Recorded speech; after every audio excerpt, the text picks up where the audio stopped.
bénissons l'Éternel, car ces moments sont pour lui. Et sans Christ, nous n'aurions pas pu vivre cet instant. Tout est centré sur Christ. Amen. La victoire est en Christ. Alléluia. Notre vie est en Christ. Et nous bénissons le Seigneur pour ces moments privilégiés dans sa présence. Nous allons directement à la parole de Dieu en 2 Rois, chapitre 13. Nous allons lire ensemble ce matin en 2 Rois, chapitre 13, à partir du verset 14. Alléluia.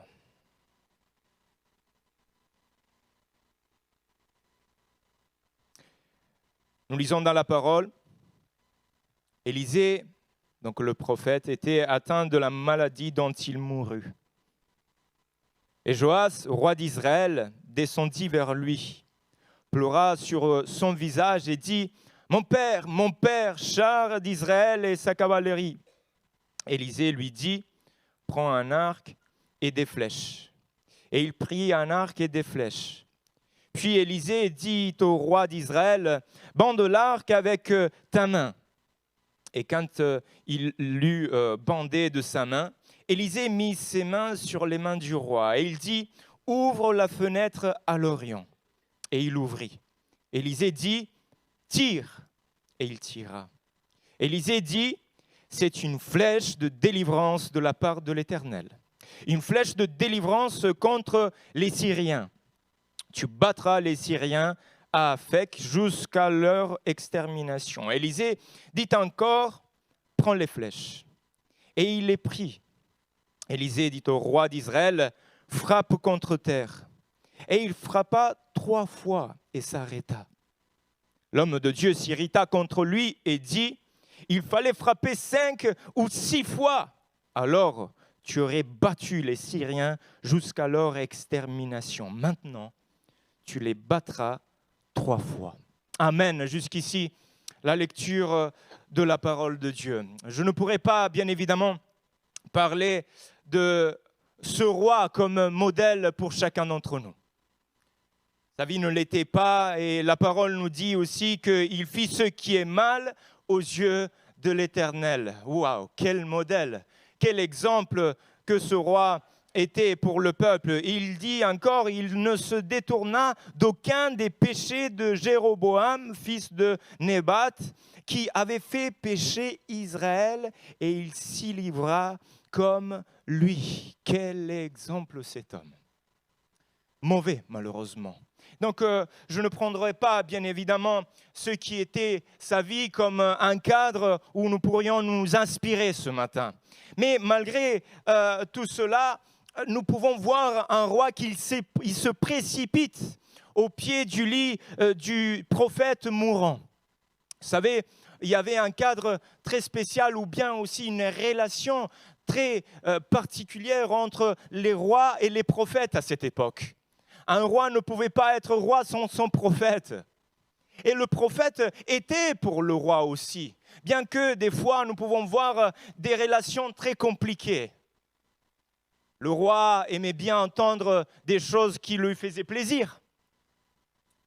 Dois-je descendre pour combattre les Philistins ou bien d'autres, pour faire cette guerre et ceci et cela? Et le roi, il voulait entendre de la part du prophète une réponse qui était positive, agréable. Mais des fois, nous voyons des réponses en disant « mon roi, si tu y vas, eh bien, tu vas mourir. » Et au roi, ça ne plaisait pas en fait. Nous pouvons voir qu'il y avait une attente, pas de ce que Dieu devait dire des fois, mais de ce qu'ils voulaient entendre, de ce que leur cœur désirait. Et nous pouvons voir ces relations un peu compliquées entre prophète et roi, mais nécessaires aussi. Nous pouvons voir que le rôle du prophète était très important, était vraiment, je dirais même essentiel au sein du peuple. Quand le prophète parlait, il parlait de la bouche de Dieu et il fallait qu'il parle des choses de Dieu. Il fallait qu'il reprenne le peuple quand il s'égarait aussi. Il fallait qu'il dise les choses que peut-être le peuple n'avait pas envie d'entendre. Des choses comme « vous êtes perdus, revenez à Dieu, vous êtes dans vos péchés ». et ceci et cela, des choses qui n'étaient pas agréables aux oreilles. Et pourtant, c'était essentiel.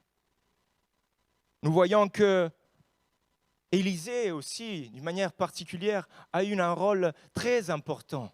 Nous pouvons voir aussi des chefs des armées, même des Syriens, qui allaient, vous en souvenez, Naaman?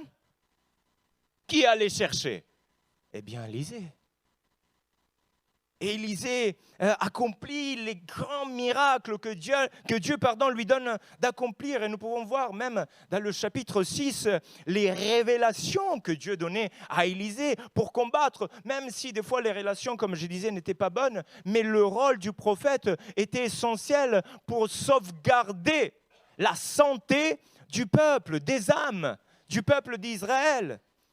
Dans le chapitre 6, nous pouvons voir que le roi d'Assyrie dit: eh bien, je placerai mon champ dans tel lieu. Et l'homme de Dieu fit dire au roi d'Israël: garde-toi de passer dans ce lieu.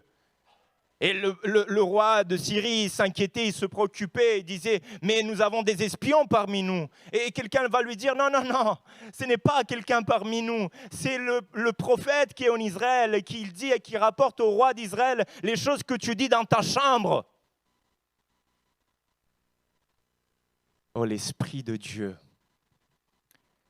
L'Esprit de Dieu écoute, entend. Aussi ce que les ennemis planifient contre le peuple de Dieu. Et il détruit tout raisonnement, il détruit tout piège. Même quand nous ne le voyons pas, même quand nous ne le considérons pas, même quand nous pensons que tout est fini, tout est terminé, Dieu parle encore. Et nous pouvons voir ici un roi qui essaye quand même de faire face à une problématique qui était là et qui était persistante. Vous savez, même les rois ont des problèmes apparemment. Il n'y a pas que nous, il n'y a pas que les princes. Il y a aussi les rois qui ont des problèmes. Il y a des princesses. Vous voyez de suite les princesses. Ok. Sans exclusion, bien évidemment. Il n'y a pas de prince sans princesse. C'est beau cela. Mais ce roi, il y avait des problèmes depuis un moment. Cette situation était là depuis toute sa vie. Depuis toute sa vie, il avait cette problématique avec les Syriens. Et pas parce que ça venait de lui. Mais nous dit la parole, si vous voyez, donc dans le verset 22, il dit: car Azazel, roi de Syrie, avait opprimé Israël pendant toute la vie de Joachaz. C'était son père. Donc peut-être il est né dans cette situation, il a grandi dans cette situation d'oppression. Ça vous dit quelque chose? Peut-être certains sont nés dans une situation difficile. Peut-être certains sont nés dans une famille où il y avait l'oppression. Et ils ont grandi en fait dans des circonstances qui ont fait qu'ils ont grandi avec un cœur qui était troublé tout le temps. Avec des peurs, des difficultés, des pensées constantes de malaise ou bien d'autres choses. Joas a grandi dans cette situation. Et c'était un problème qui se portait depuis un temps, qui n'a pas pu, en fait, duquel n'a pas pu se libérer. Mais, vous savez, tout cela ne justifie pas, en fait, sa prise d'opposition. Bien évidemment, cela ne veut pas justifier les mauvaises résolutions de cet homme. Il n'a pas eu le courage, je pourrais dire, ou le fait de prendre position pour détruire les hauts lieux que son père ou ses pères avaient édifiés et qui n'avaient pas détruit. N'avait pas pris la résolution de détruire ce qu'il ne fallait pas qu'il soit là dans sa vie. Ceux qui n'avaient pas le droit d'y être. Car Dieu, nous dit la parole, est un Dieu jaloux aussi. Et il avait laissé place, il avait laissé en fait toutes sortes de choses qui étaient en contraste avec le Dieu d'Israël, le Dieu de ses pères. Mais à la lumière quand même de ces épisodes, je veux croire que Dieu laissait encore une chance à Joas. pu vivre 1001 choses dans ta vie. Peut-être tu es né même dans une famille au sein de laquelle il y avait beaucoup de problèmes, beaucoup de difficultés. Papa, maman, mamie, tati, tata, ce que vous voulez. Et c'est des choses peut-être qui vous ont poursuivi pendant toute votre vie. Mais Dieu vous donne encore aujourd'hui la possibilité de vivre quelque chose d'extraordinaire. Et nous voyons cet homme que, pendant que le prophète était en train de mourir, alors que le prophète justement était mourant, le roi lui rend visite. Et en le voyant, il cria la même chose que le prophète Élisée cria au moment où Élie était enlevé au ciel. Il s'écria, mon père, char d'Israël et sa cavalerie. Il cria la même chose, parce qu'il savait que Élisée allait partir. Et il savait l'importance de cet homme dans sa vie, malgré sa situation, malgré les différentes choses. Il savait que le prophète Élisée sauvegardait, je pourrais dire comme ça, un peu la santé du peuple, chose que lui n'arrivait pas à ce moment-là à faire. Élisée fut le grand prophète en Israël. Élisée fut le grand prophète en Israël et nous pourrions ensemble constater que la dimension spirituelle et prophétique de cet homme fut grande. Vous connaissez ce qu'il a fait? Vous connaissez le prophète Élisée?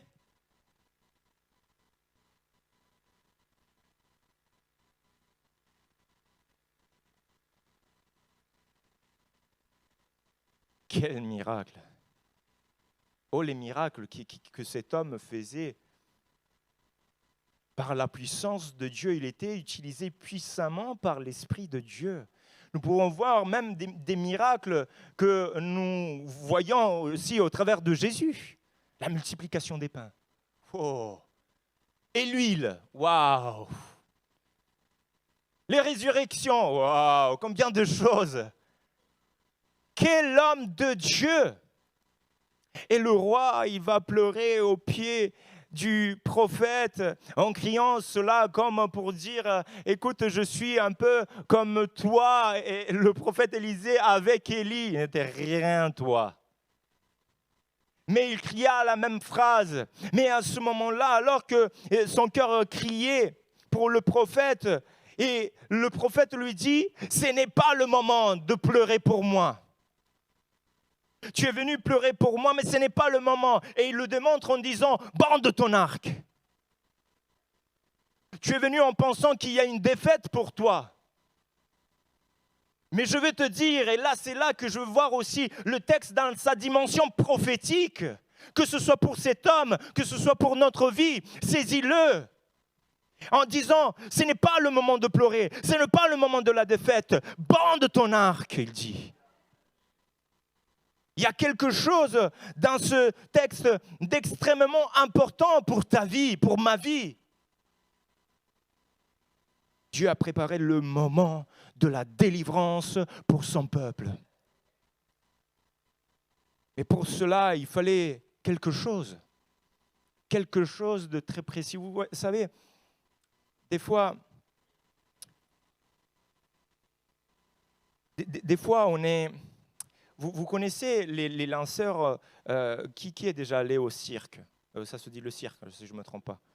Il y a des fois de ceux qui se bandent les yeux, ils mettent la personne et ils tirent. Lanceur de couteau, bandé par contre. Alors que et des fois j'ai la sensation que nous sommes un peu des lanceurs de couteau bandés. Dans nos prières, dans notre vie, dans notre marche, dans notre direction, si direction pouvons la dire comme ça, parce que quand on est bandé, la direction. Mais à ce moment-là, le prophète donne une direction précise. À ce moment-là, il fallait quelque chose de précis pour cet homme. Pour ce roi, il y avait quelque chose qui n'était pas déterminé par le hasard ou par le fait que sur 10 choses, peut-être qu'il allait en avoir une bonne. Le prophète nous dit que Élisée mit ses mains sur le roi, sur les mains du roi, et il dit « Ouvre la fenêtre à l'Orient ». Et je veux bien voir comme le fait que le Seigneur ce matin mette les mains sur nos mains et qu'il nous dise et qu'il nous commande en disant « Ouvre la fenêtre vers ton adversité maintenant ». Vers ce qui est précis et spécifique pour ta vie, vers ce qui te fait du mal en ce moment. Ouvre la fenêtre vers l'Orient. Ne dépense pas tes énergies à combattre ce que tu ne dois pas combattre. Car notre combat, nous dit la parole, n'est pas contre le sang et la chair, alléluia, amen, mais contre les principautés, les autorités, les esprits mauvais. Ne nous trompons pas de combat, mes frères et mes sœurs. L'Orient était une direction précise. Précise. Et bien sûr, nous connaissons l'ennemi de ce roi qui avait une armée, nous dit aussi même la parole, écrasante. Écrasante. Quelque chose qu'il avait assujetti pendant toute sa vie. Vous vous imaginez? Toute sa vie. Imaginez la difficulté pour cet homme. Vous savez, ce geste, le fait de tirer, de prendre l'arc et tirer une flèche vers une direction spécifique, surtout dans un territoire, voulait dire déclarer guerre. Voulait dire prendre possession de ce territoire. Même Tertullien, si je ne me trompe pas, ou Julien, je ne m'en souviens plus, il parlera d'Alexandre en disant que là où il arrivait dans les territoires, il faisait le même geste. Il prenait l'arc, la flèche et il tirait pour déclarer et dire « je vais faire guerre ». C'était un acte d'hostilité. Et tu es toujours en train de pleurer au pied du lit du prophète pour ton problème, ta difficulté, où tu as permis au prophète de prendre les mains,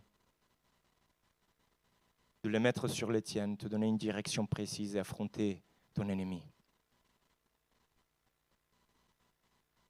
L'Orient, dans la langue hébraïque, au-delà d'une direction géographique, désigne aussi, et écoutez bien s'il vous plaît, quand on parle d'Orient dans la langue hébraïque, nous pouvons aussi pas simplement identifier un endroit, une postation géographique, mais nous parlons aussi du passé. Le même mot qui est utilisé, le Kedem, est utilisé donc pour l'Orient, mais utilisé aussi pour parler du passé.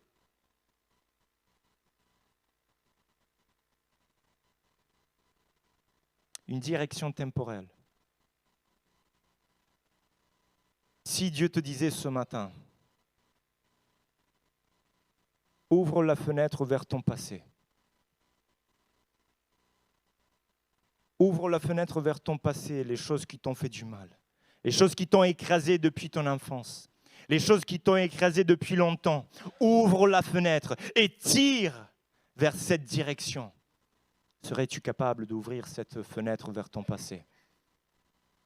J'imagine la difficulté de cet homme. Regarder en face la chose qu'il avait opprimée pendant toute sa vie. Le poids peut-être.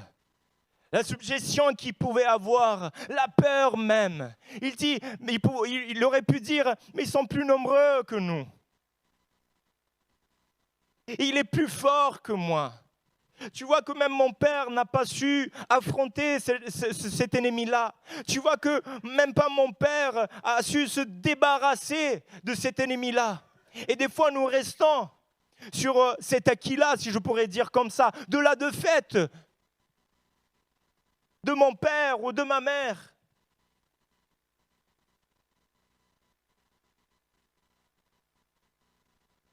Des fois, nous ne nous y croyons pas trop, en fait.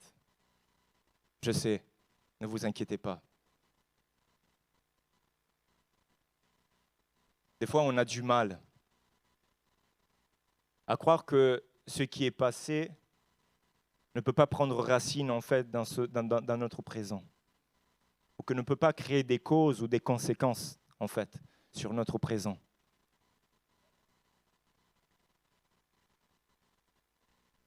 Mais je crois fermement dans le Dieu Tout-Puissant qui est capable ce matin de vous faire tirer la flèche de délivrance pour votre vie sur votre passé, sur ce qui vous a retenu, sur ce qui vous a écrasé jusqu'aujourd'hui.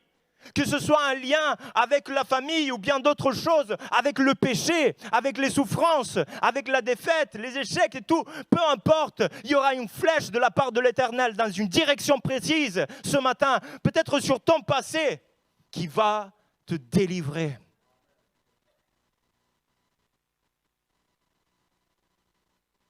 Les mains du prophète l'ont conduit à ouvrir cette fenêtre sur ce qui était sa souffrance. Nous n'aimons pas, en fait, des fois regarder sur ce qui est notre souffrance, notre faiblesse, notre difficulté. Les fois où nous étions, où l'ennemi probablement nous a terrassés.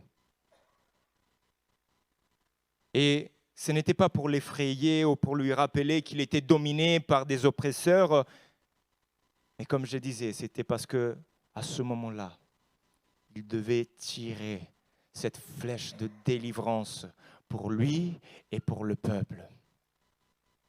Vous savez qu'Éden n'est pas que le passé. C'est incroyable la langue hébraïque. N'est pas que le passé. Vous serez étonnés de cela. Il peut dire l'Orient, il peut dire ce qui est passé, mais il peut dire aussi ce qui est devant. Ce qui se tient devant toi, en face à face de toi. Peut-être tu es, comme j'ai dit, conditionné par donc l'ennemi, l'oppression, elle est là. Et peut-être c'est dû, comme j'ai dit déjà, à cause du passé, de ton passé, des mauvais choix, des choix des parents, des choix de ceci et cela, des circonstances, des difficultés, ce que tu as vécu. Mais peut-être que tu es conditionné et oppressé par ce qui est devant toi, ton futur, tes choix, ta pensée. Ouvre la fenêtre ce matin. Ouvre la fenêtre. Permets à Dieu, car ça ne sera pas une flèche charnelle. Ça ne sera pas une flèche qui est et qui reste dans une dimension naturelle, est une flèche prophétique, est une flèche qui est spirituelle, qui va dans une direction précise pour ta vie, pour t'accorder ce matin la délivrance dont tu as besoin depuis toute ta vie.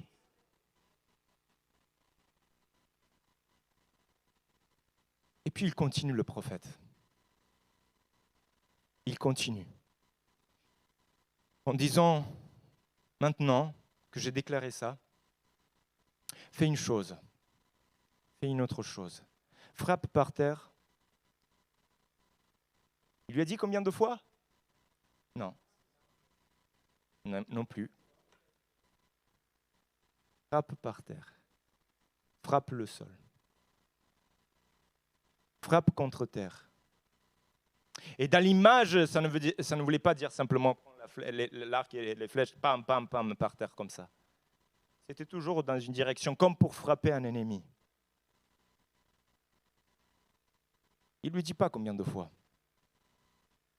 Vous savez, il y a des prophéties, vous pouvez le voir clairement donc, dans la Bible. Dieu déclare et la chose arrive. Amen, qui croit cela? Dieu déclare, Dieu parle et la chose arrive, que tu le veuilles ou pas.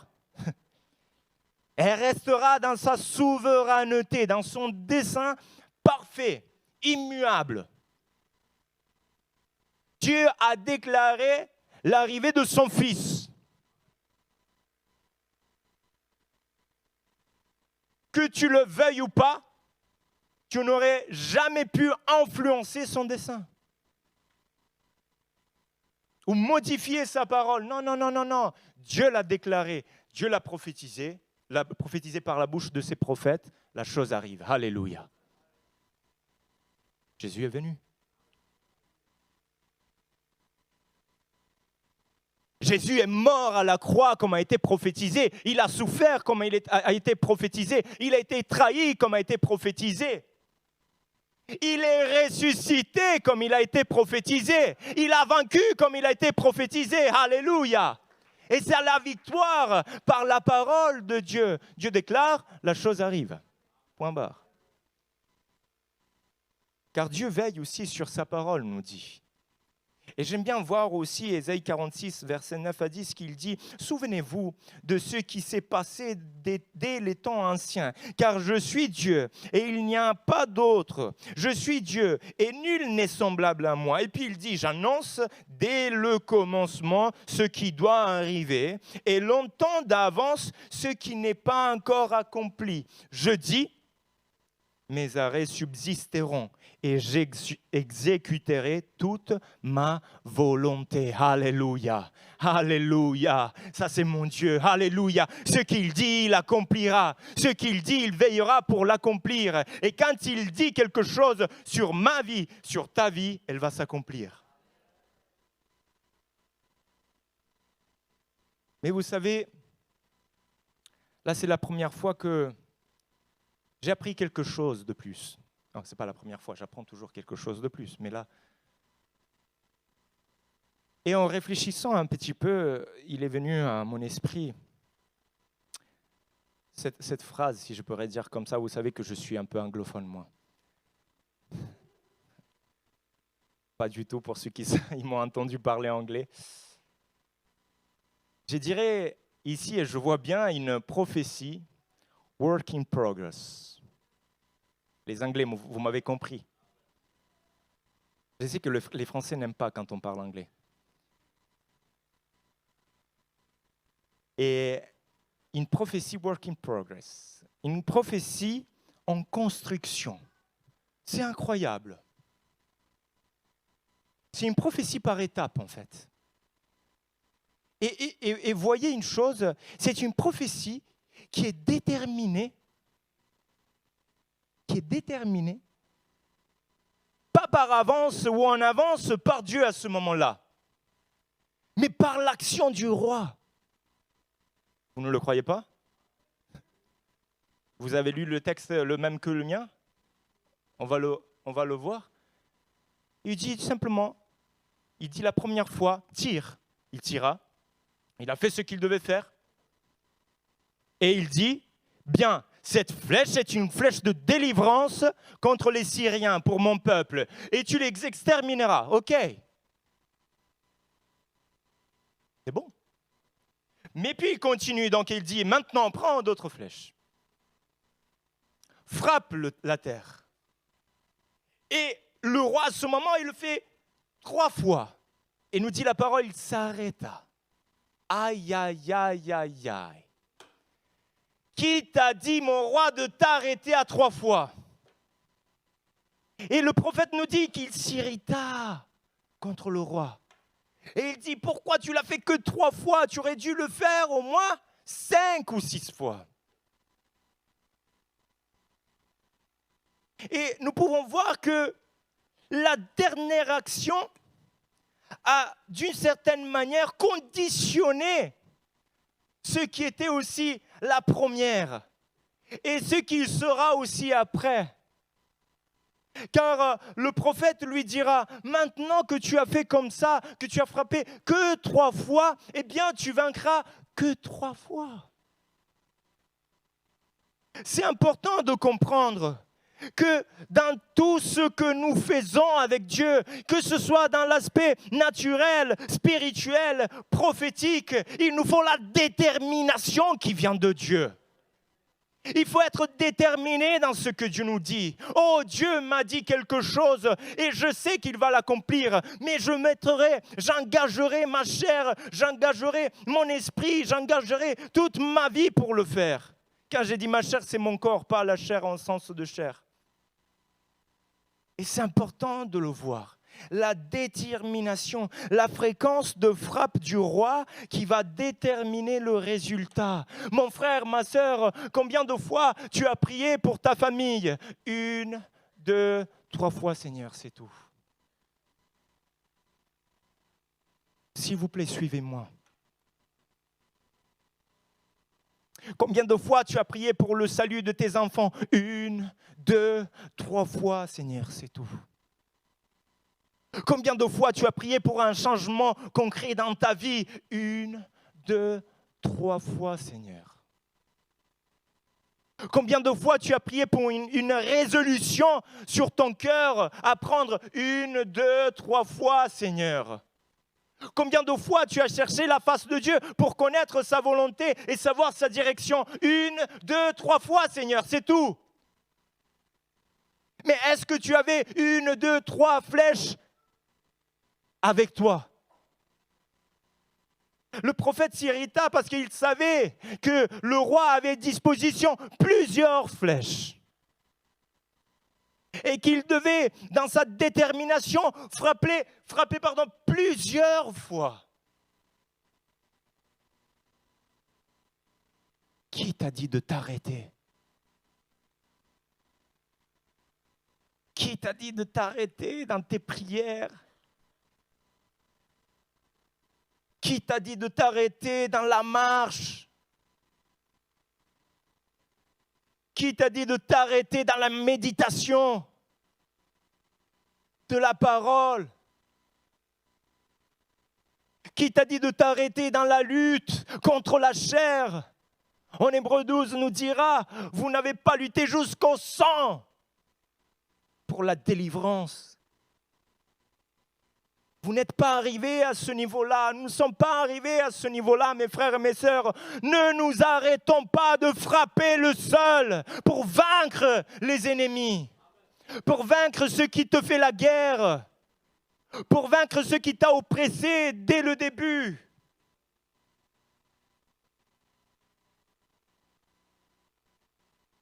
Combien de flèches à ta foi?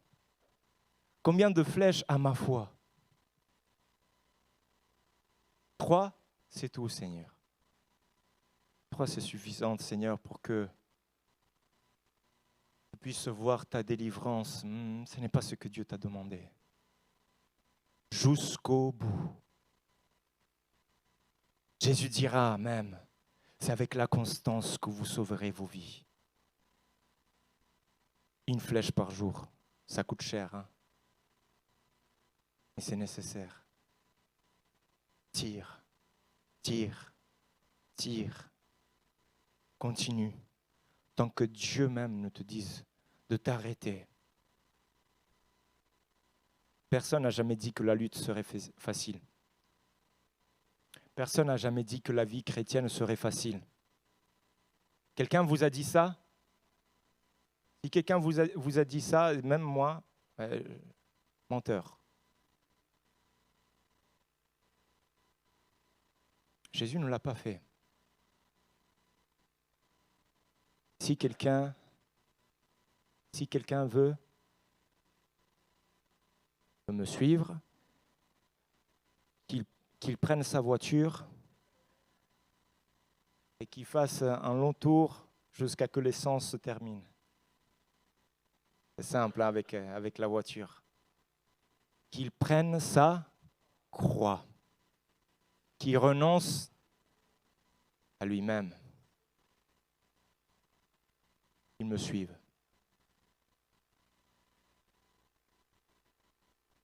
Seigneur, je l'ai fait un jour. Seigneur, je fais aussi le deuxième jour. Seigneur, le troisième, j'ai vu que la croix, ça commençait un peu à peser en fait. Seigneur, tu sais, je suis arrivé même au quatrième. Hein. Quatrième jour, c'était... Seigneur, j'étais à la limite. Qui t'a dit d'arrêter?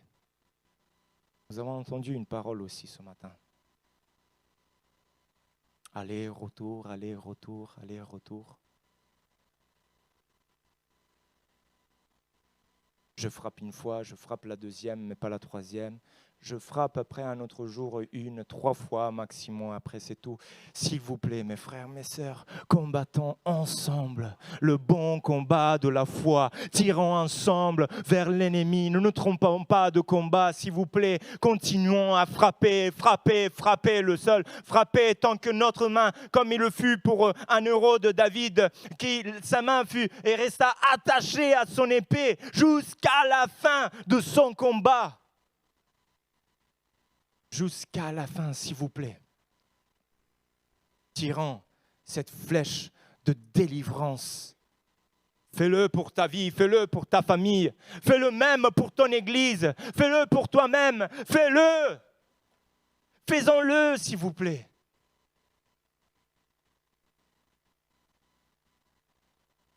Je suis avec vous dans ce combat.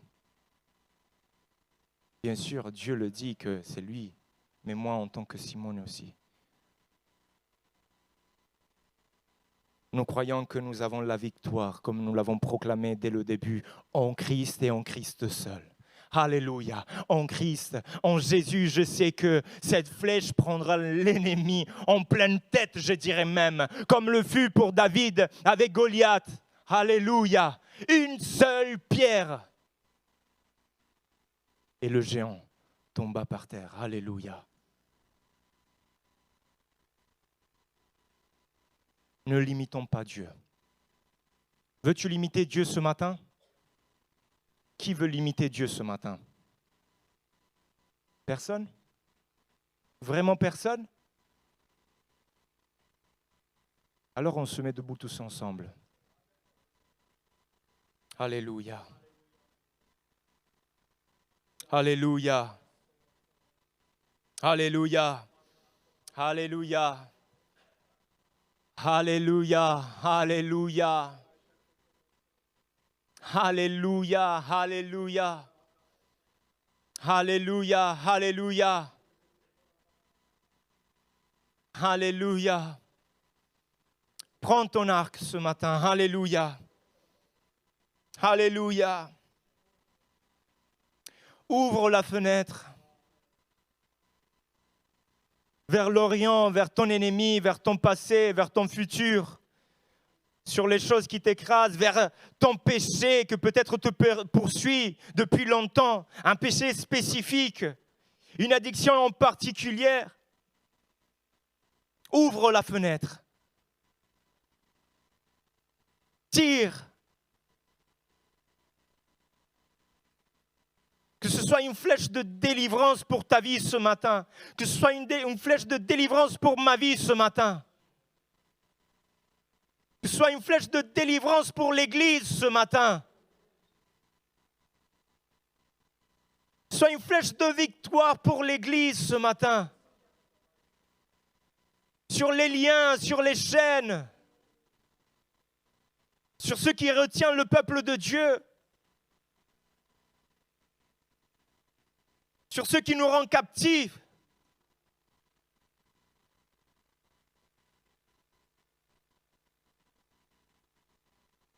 Prends encore des flèches. Prends encore des flèches. Prie avec moi, prends encore des flèches. Frappe encore. Prie encore. Combat encore. Le bon combat de la foi. Lutte. Lutte comme un bon soldat de Christ.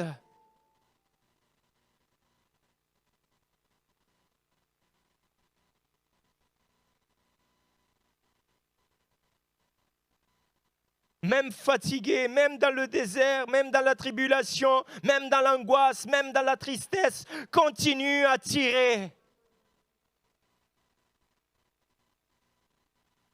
Continue à tirer.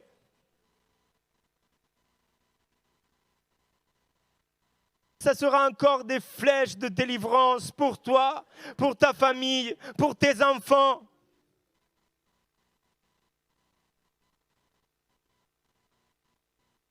Sur tes addictions. Alléluia. Alléluia. Alléluia, amen, alléluia. Gloire à notre Dieu, alléluia. Gloire à notre Dieu. Mes frères, mes sœurs, je tiens à vous dire juste une chose. C'est depuis quelque temps, probablement.